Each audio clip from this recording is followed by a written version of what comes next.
We're back with another Christian culture challenge. Why do Christians celebrate the resurrection of the Messiah on Easter? Is there a difference between Easter and Passover? Does Scripture have anything to say about celebrating this on a yearly basis? Does he command us to even do it? And if so, are there specific dates and times that we're supposed to? I'm Selah, and you're watching SelahNation.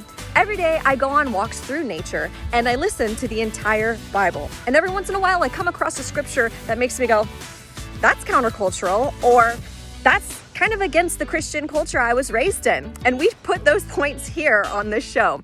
So today, chapter 12, we read the account of the Passover. He commanded all of them in their households to, on the first month of the year, which according to the Hebrew Eastern culture calendar goes by the moon cycle, whereas in Western culture, the calendar goes by the sun cycle.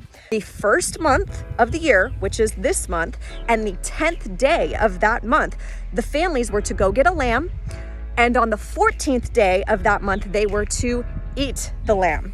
They were to eat the lamb with unleavened bread and bitter herbs. This is a very clear instruction given to the people. It goes on to say in verse 14, it says, "And you shall do this, you and your family shall do this as a memorial in the future throughout all of your generations forever."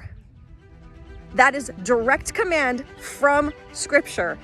Look it up. So then why do we celebrate Easter? Where did that come from? Well, Easter, if you look it up, we were actually appointed the day of Easter as part of the spring solstice.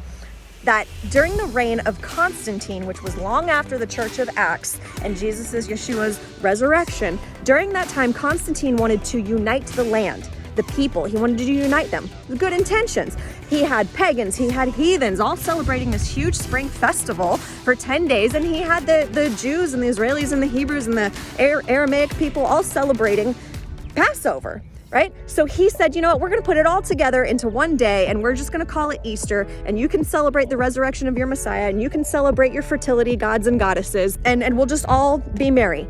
Well, that is why we celebrate Easter today in America.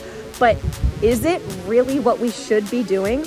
Or maybe should we resurrect and redeem and restore the commands of the Lord that are actually in Scripture and to teach them to our children and the generations after? Today on Christian Culture Challenge. Before you go, will you like and subscribe? I've got a goal to get to 1,000 subscribers and I could really use your help.